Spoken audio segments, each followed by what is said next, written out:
The morning sun hadn't yet touched Manhattan's glass towers when Olivia Sterling entered the boardroom. Her red dress caught the early light as her assistant approached with coffee. "Your morning brew, Miss Sterling." Just as Olivia's fingers touched the porcelain handle, a voice exploded from the doorway. "Don't drink that coffee." Every head snapped toward Nathan Carter, the janitor, standing frozen with his cleaning cart abandoned. The room held its breath as the CEO's hand hovered over the cup. One shout could change everything. Would the CEO choose to trust him or not? Asterisk.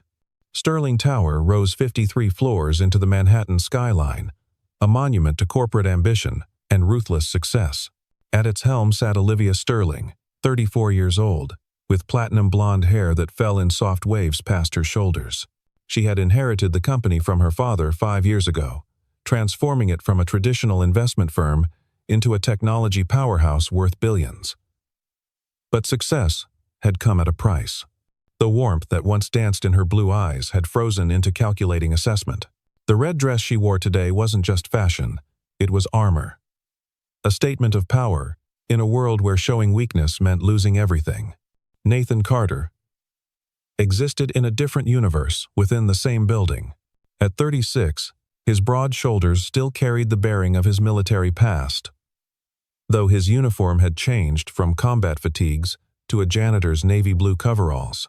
Every morning at 4:30, he would kiss his sleeping daughter Lily goodbye, leaving her in the care of their elderly neighbor, Mrs. Rodriguez, before making the hour-long commute from their small rental in Queens to Manhattan's gleaming financial district. The other executives never noticed him as he emptied their trash bins and polished their mahogany desks. To them, he was invisible, a ghost who maintained their perfect world while they slept. But Nathan noticed everything. Years of military training had sharpened his senses to a razor's edge. He noticed how Damian Cross, the company's chief operations officer, always stayed late on Thursdays when the building was nearly empty. He noticed the subtle tension that rippled through meetings whenever Olivia challenged the board's recommendations. Most importantly, he noticed the small things that others missed, like the faint chemical smell emanating from the coffee cup that morning, a smell that transported him back to his days handling hazardous materials in Afghanistan. Damian Cross cut an imposing figure at 40 years old. Tall and lean, with prematurely gray hair slicked back from a sharp widow's peak, he dressed exclusively in silver-gray suits that matched his cold, calculating eyes. He had joined Sterling Enterprises 3 years ago, recruited from a rival firm with promises of partnership and eventual succession. But patience had never been Damian's virtue. Behind closed doors, he whispered to board members about Olivia's emotional leadership style, her reckless innovation strategies. He painted himself as the steady hand the company needed, the rational mind that could guide Sterling Enterprises into its next chapter. Little Lily Carter, 7 years old with her father's dark hair and her late mother's gentle brown eyes, understood more than adults gave her credit for. She knew her daddy was tired when he came home each night. Knew that the job he did wasn't the job he was meant for. She had seen the engineering textbooks hidden in his closet, the certificates and medals packed away in boxes they never opened. But she also knew her father would do anything to keep her safe and happy. Every night, she would wait by the window for his familiar figure to round the corner.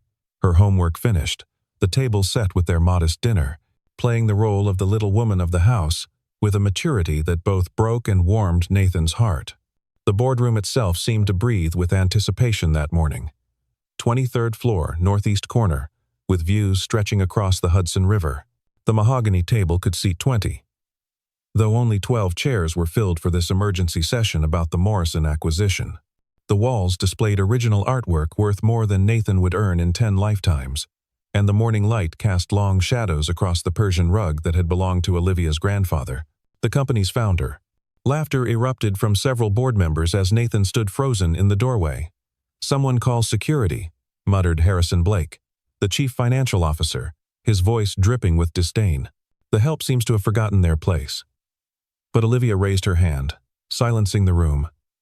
Something in Nathan's eyes, desperation, mixed with certainty, made her pause. She had built her empire on instincts, on reading people and situations that others missed. And every instinct now screamed that this interruption was more than a janitor's confusion. You have exactly 30 seconds to explain yourself, Olivia said, her voice cutting through the tension like a blade through silk. Make them count. Mister. She paused, realizing she didn't even know the name of the man who had cleaned her office for 2 years. Carter, Nathan supplied, stepping forward despite the security guard who had appeared at his elbow. Nathan Carter. And that coffee contains ethylene glycol. I can smell it. It's subtle, mixed with vanilla creamer to mask the scent, but it's there. Someone is trying to poison you, Miss Sterling. The room exploded again, this time with shocked gasps and nervous chatter. Damian Cross was the first to recover, rising from his seat with practiced concern. This is absurd, he declared, his gray eyes narrowing on Nathan. This man is clearly delusional. Olivia, we can't delay the meeting for the fantasies of a janitor who probably watched too many crime shows last night. But Olivia hadn't moved, her hand still hovering over the coffee cup. She studied Nathan's face, saw the conviction there, the fear not for himself, but for her. A memory surfaced. She had seen him before, not just cleaning her office but in the lobby, helping an elderly board member who had stumbled, staying late to ensure a young intern got safely to her car after working past midnight. Small acts of kindness from someone the world ignored. Test it, she said quietly, and the room fell silent. If Mr. Carter is wrong, we proceed with the meeting, and he faces consequences for this disruption. If he's right, she let the implication hang in the air like a sword over all their heads. Damian's face flushed red. This is ridiculous. We're about to close a $300 million deal, and you want to delay everything because a janitor has an overactive imagination? The board won't stand for this waste of time and resources. The board, Olivia said coolly, will appreciate their CEO taking every precaution with her safety, especially given the hostile takeover attempts we've faced this quarter. She turned to her assistant. Call the police. Have them bring a field testing kit. This meeting is postponed for 1 hour. Nathan felt his knees weaken with relief. But he remained standing, aware that every eye in the room was dissecting him, judging him, dismissing him. He thought of Lily, of what would happen to her if he lost this job. But he also thought of another woman, another time when he had failed to speak up, failed to act on his instincts. The cost of that silence had been everything. The weight felt eternal. Board members whispered among themselves, some shooting suspicious glances at Nathan, others nervously eyeing the coffee cup that sat untouched at the center of the table like a coiled snake. Damian paced by the windows, his phone constantly buzzing with messages he didn't answer.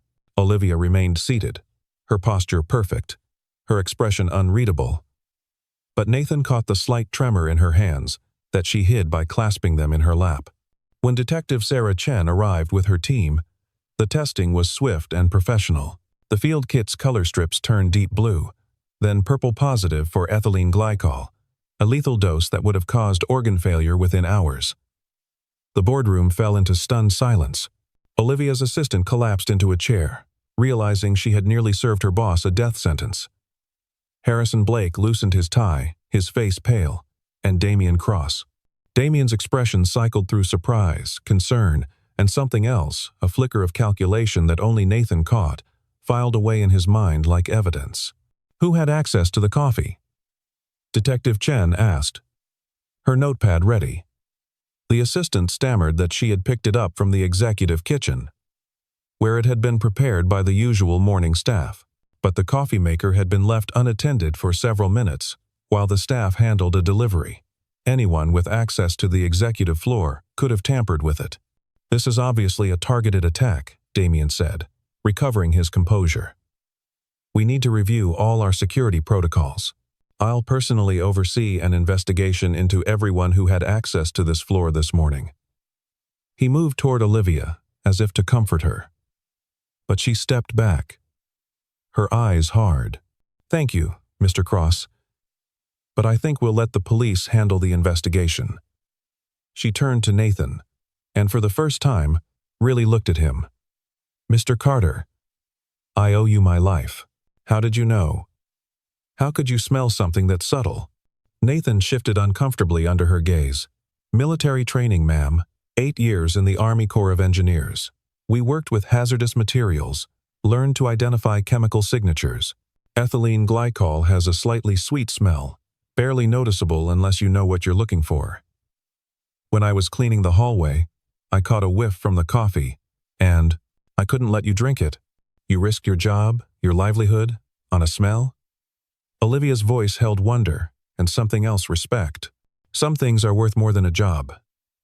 Nathan replied simply, thinking of Lily, of teaching her that doing right was always more important than doing what was easy. The past haunted Nathan in ways that few could understand. 5 years ago, his wife Emma had been driving home from her job at a pharmaceutical company when her car was struck by a delivery truck. The official report called it an accident brake failure, unavoidable tragedy. But Emma had called Nathan just minutes before.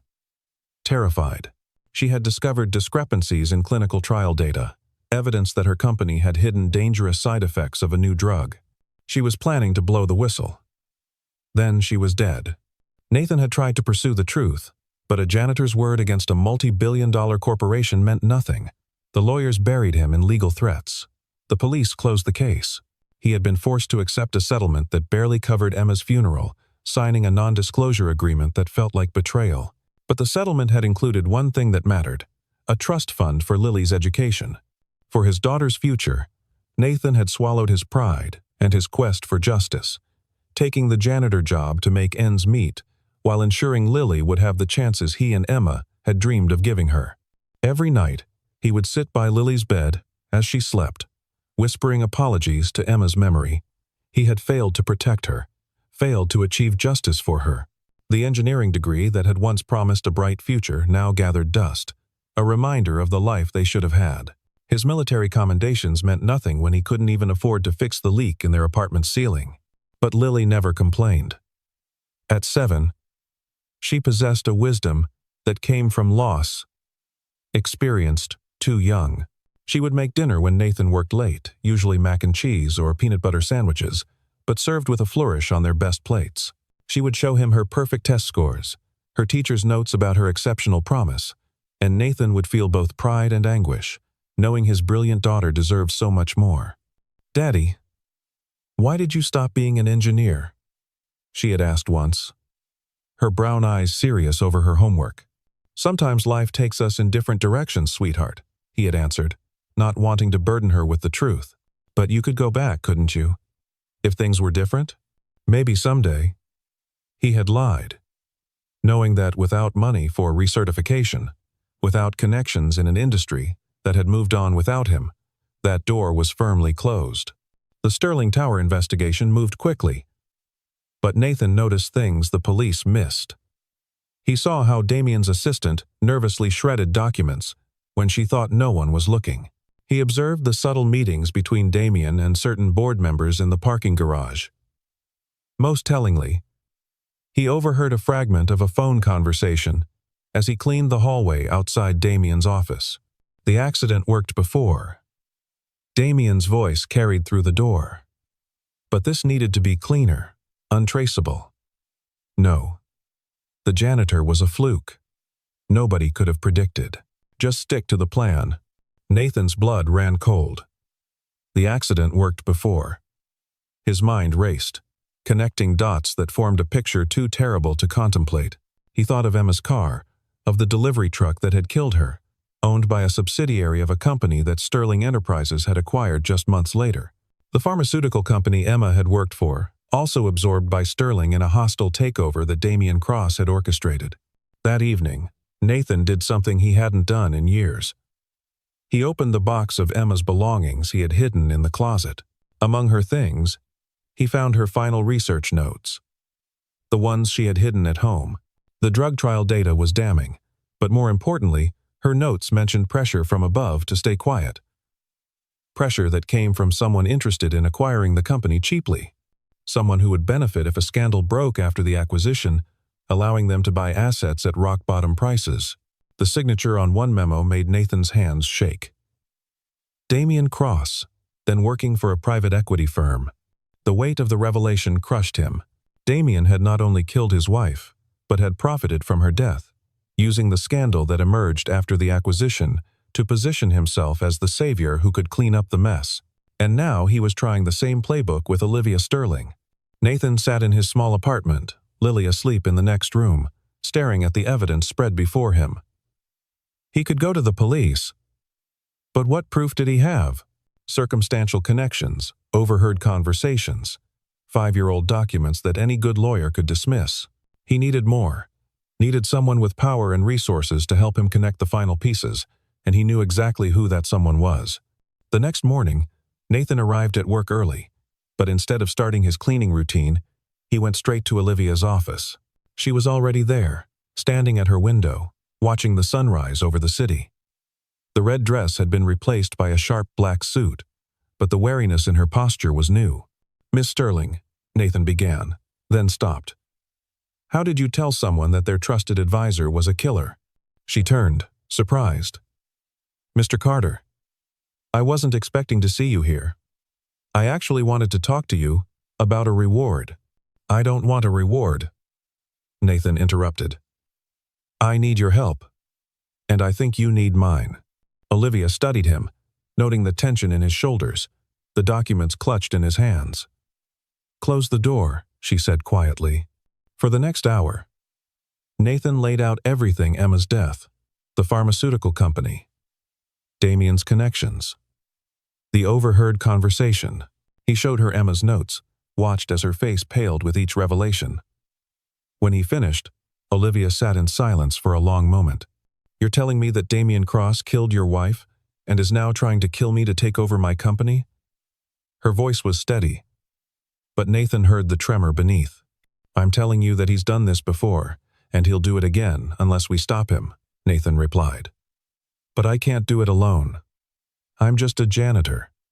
My word means nothing. But you have the power to dig deeper, to find the proof we need." Olivia stood, pacing to the window. "If you're right, if even half of this is true, then I've been harboring a monster in my company. I've promoted him, trusted him, with everything." She turned back to Nathan. "But why should I trust you? How do I know this isn't some elaborate scheme?"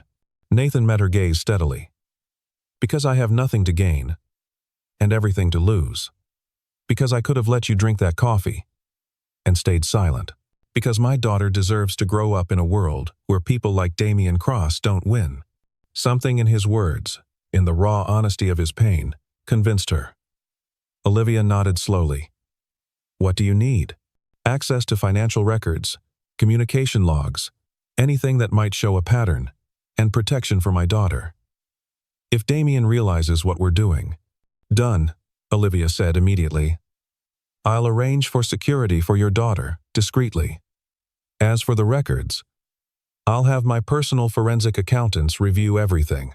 But Nathan, I can call you Nathan. We need to be very careful. If Damien suspects we're onto him, he might accelerate whatever plan he has." They agreed to meet after hours, using Nathan's cleaning rounds as cover. Over the next 2 weeks, they pieced together a web of corruption that stunned even Olivia. Damien had been systematically undermining her leadership, sabotaging deals, and manipulating board members. He had created a shadow structure within the company, ready to take over the moment Olivia was gone. The poisoned coffee had been just the latest in a series of attempts, each more bold than the last. Working together, they discovered an unexpected dynamic. Olivia, despite her cold exterior, possessed a brilliant strategic mind and a dry humor that emerged in their late-night sessions. Nathan, freed from the need to be invisible, revealed his engineering expertise, his analytical skills proving invaluable in understanding Damien's complex financial manipulations. They would sit in her office, surrounded by papers and laptop screens, sharing takeout Chinese food and stories of their lives. "I haven't eaten from a paper box in years," Olivia admitted one night, expertly wielding chopsticks. The board would be horrified. "Lily loves Chinese food," Nathan said, then caught himself. He tried not to talk about his daughter too much, aware of the vast gulf between their worlds. But Olivia leaned forward, genuinely interested. "Tell me about her. What's she like?" And Nathan did, his face lighting up as he described Lily's intelligence, her kindness, her terrible jokes that made him laugh anyway. Olivia listened with an expression Nathan couldn't quite read, something between wistfulness and pain. "I always wanted children," she said quietly. "But this job, this life, it doesn't leave room for family. My father made sure I understood that. The company always comes first. That's a choice, not a rule," Nathan said gently. "Your father's choice. Maybe. But it doesn't have to be yours." Their eyes met across the desk, and something shifted in the air between them. But before either could speak, Olivia's phone buzzed with an alert.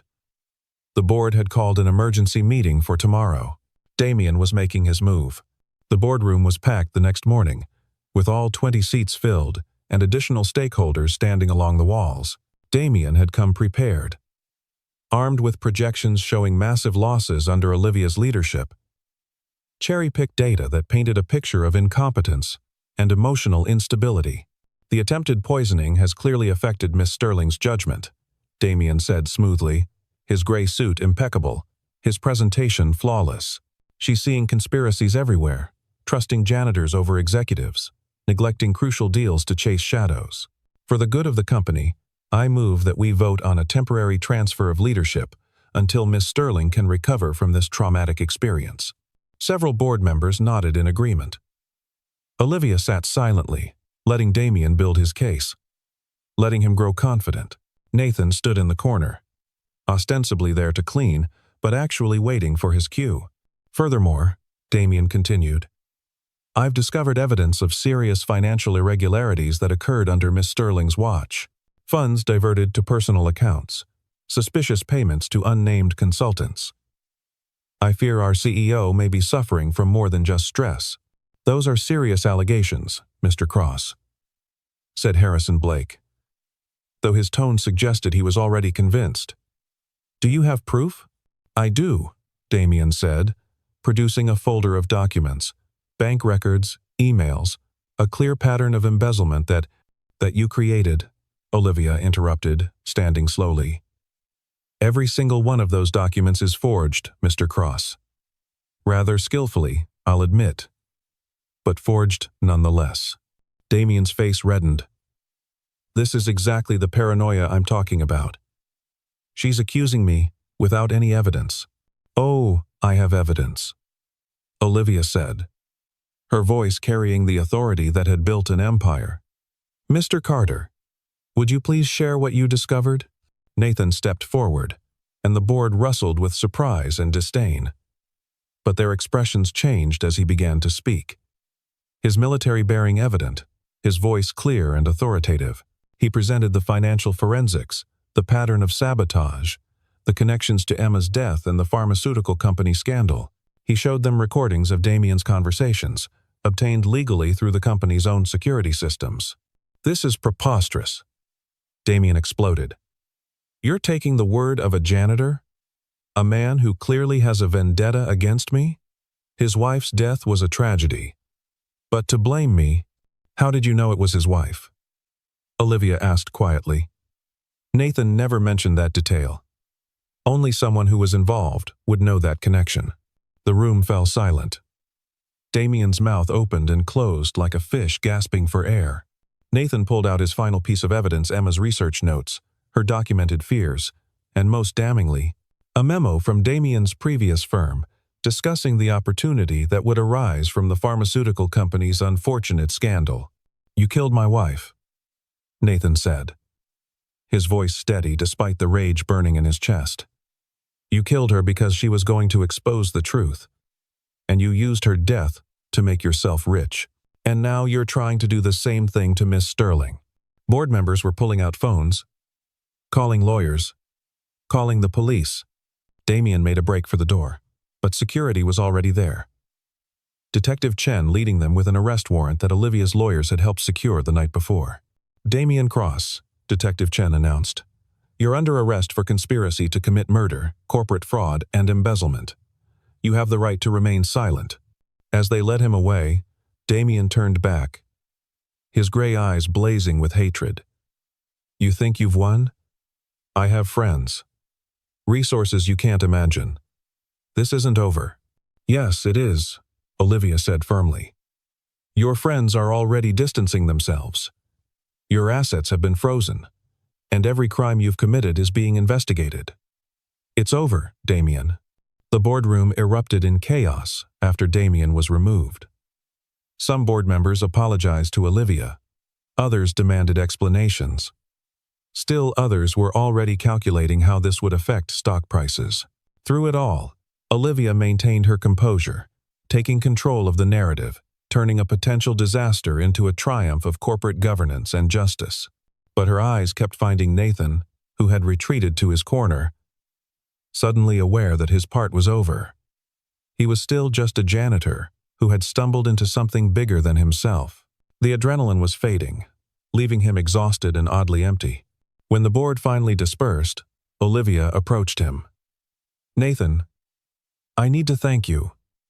Not just for saving my life, but for everything, for trusting me with your story, for fighting for justice for your wife. I should be thanking you, Nathan replied. Without your resources, your courage to take on Damien, Emma would never have gotten justice. I want to offer you a position, Olivia said suddenly. Head of security or engineering. Whatever you want. Name your salary. You don't belong cleaning floors, Nathan. You never did. Nathan was quiet for a moment, thinking of Lily, of the life this could give them. But then he shook his head. I appreciate the offer. Truly. But I don't want charity, and I don't want to be the janitor who got promoted because he saved the CEO. If you want to help, there is one thing. Anything. A scholarship fund. In Emma's name. For kids who've lost parents. Make sure it covers not just tuition but living expenses, books, everything. And, he hesitated, then continued. I'd like to go back to school myself, get recertified as an engineer. I'll work for it, pay it back. But I need a chance to become who I was meant to be. Olivia smiled, the first genuine smile he'd seen from her. Done. The Emma Carter Memorial Scholarship will be established this week. And as for your education, consider it an investment. Sterling Enterprises will need good engineers when you're ready. That evening, Nathan picked up Lily from Mrs. Rodriguez's apartment. Her face bright with excitement over a perfect score on her spelling test. As they walked home, he told her everything about Mommy. About justice finally being served. About the changes coming to their lives. Lily listened solemnly, then slipped her small hand into his. Mommy would be proud of you, Daddy. You were brave. I was scared the whole time, Nathan admitted. But you did it anyway. That's what brave means, right? That night, as Nathan tucked Lily into bed, she asked, Will we see the pretty lady again? The one from the tower. Miss Sterling? I don't know, sweetheart. She's very busy and important. She seemed sad, Lily observed with a child's intuition. Maybe she needs a friend. Nathan thought about Olivia, alone in her tower of glass and steel. Surrounded by people but truly connected to none. Maybe she does. 3 weeks passed. Nathan had started his engineering classes, the rust slowly shaking off his dormant skills. The scholarship fund had not only been established, but had already helped 12 families. Damien's trial was proceeding, with enough evidence to ensure he would never harm anyone again. Life was settling into a new rhythm, hope replacing the survival mode they had lived in for so long. Then, on a Saturday afternoon, there was a knock at their door. Nathan opened it to find Olivia standing in the hallway of their modest building, looking beautifully out of place in designer jeans and a simple sweater instead of her usual corporate armor. She held a bag of groceries and a board game under her arm. I thought. She started, then stopped, vulnerability flickering across her features.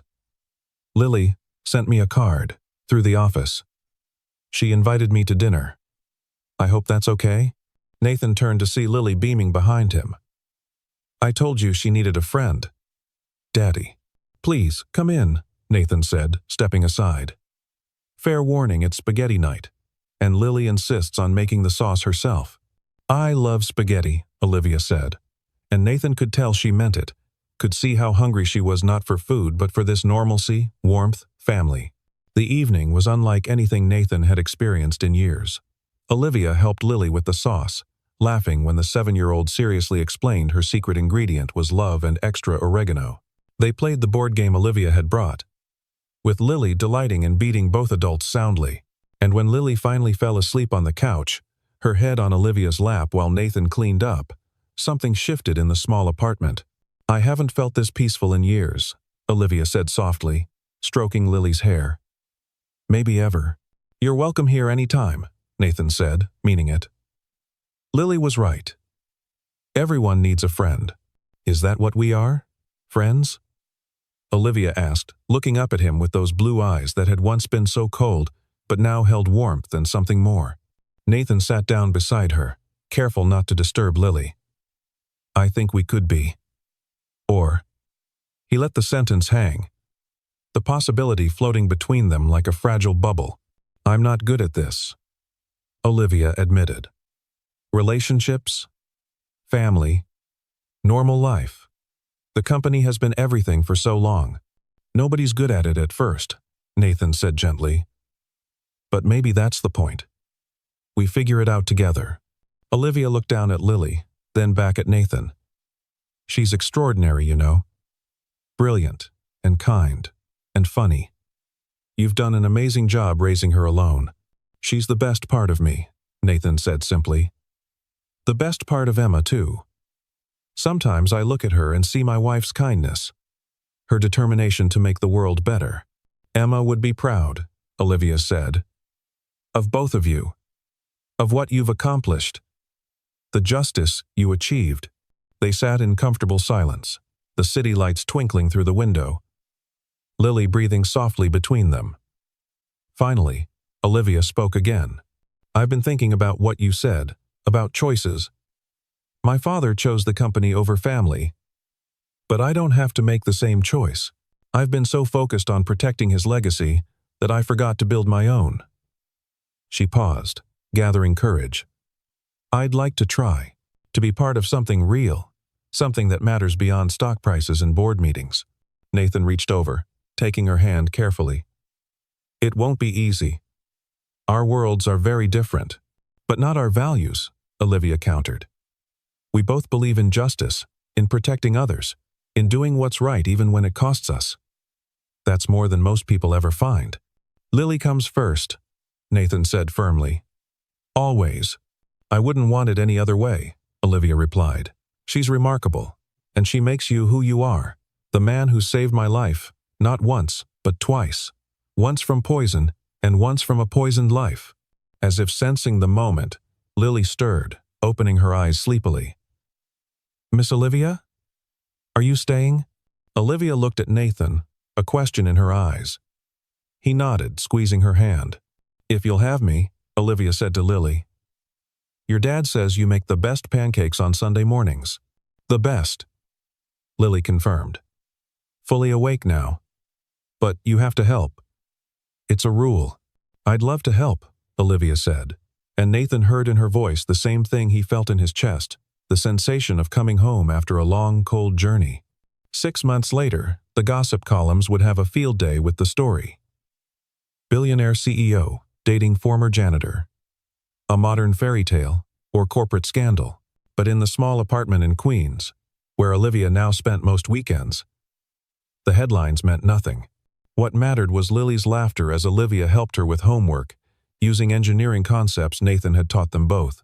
What mattered was the three of them at Coney Island, Olivia shrieking with delight on her first roller coaster, while Lily and Nathan laughed. What mattered was Nathan's graduation from his recertification program, Olivia and Lily cheering louder than anyone as he walked across the stage. The Emma Carter Memorial Scholarship had grown beyond their wildest dreams, helping hundreds of families. Nathan now worked as Sterling Enterprises' head of sustainable engineering, a position that used his military experience and his renewed credentials. But more importantly, he worked regular hours, home every evening for dinner with his girls, both of them. On a quiet Tuesday evening, as rain pattered against the windows, Olivia stood in the kitchen she had once found so foreign but now navigated with ease. Nathan watched her help Lily set the table, their movements synchronized like a dance they had been practicing for years instead of months. "I love you," he said suddenly, the words escaping before he could overthink them. Olivia turned, her eyes bright. I love you too. Both of you. Does this mean you're going to be my mom? Lily asked with characteristic directness. Olivia knelt down to Lily's level. I could never replace your mom, sweetheart. She'll always be your mother, and we'll always honor her memory. But if you'll let me, I'd love to be part of your family. Lily considered this seriously, then nodded. Daddy smiles more when you're here. And you make him less sad about Mommy. I think she would like you. Nathan pulled them both into a hug, feeling Emma's presence not as a painful absence, but as a gentle blessing. She had loved him enough to want his happiness, had loved Lily enough to want her to have a complete family again. Later that night, after Lily was asleep, Nathan and Olivia stood on the small balcony, looking out at the city lights. I never expected this, Olivia said softly. When I walked into that boardroom months ago, I thought I had everything figured out. Success, power, control. But I was empty inside, wasn't I? You were guarded, Nathan corrected. There's a difference. You had love to give. You just needed someone to give it to. And you needed someone to see you, Olivia replied. Really see you? Not just the uniform you wore. They stood in comfortable silence, two souls who had found each other in the most unlikely circumstances. Tomorrow would bring new challenges, the ongoing trial, corporate battles, the complexities of blending two very different worlds. But tonight, they had this: a small balcony, a gentle rain, and the promise of a future neither had dared to imagine. In the end, it wasn't about the billionaire and the janitor. It was about two broken people who chose to build something whole together. It was about a little girl who needed a family and created one through sheer force of will and innocence. It was about justice and love and the courage to speak up when silence would be safer. Nathan thought of that morning when he had shouted across the boardroom, risking everything on an instinct. One voice, one moment of courage, had changed everything. He pulled Olivia closer, breathing in the scent of her perfume mixed with Lily's strawberry shampoo that had somehow gotten in her hair during bath time. Thank you, Olivia whispered against his chest. For saving my life. Thank you, Nathan whispered back. For saving ours. Sometimes the most powerful love stories begin not with attraction or passion, but with a simple act of courage, one person choosing to protect another, even at great cost to themselves. Nathan and Olivia's story reminds us that love can bloom in the most unexpected places, between the most unlikely people, if we're brave enough to trust, to forgive, and to build something beautiful from the ashes of our pain. Share this story if you believe in the power of second chances, in the triumph of justice, and in the endless possibility of love to heal even the deepest wounds. Asterisk.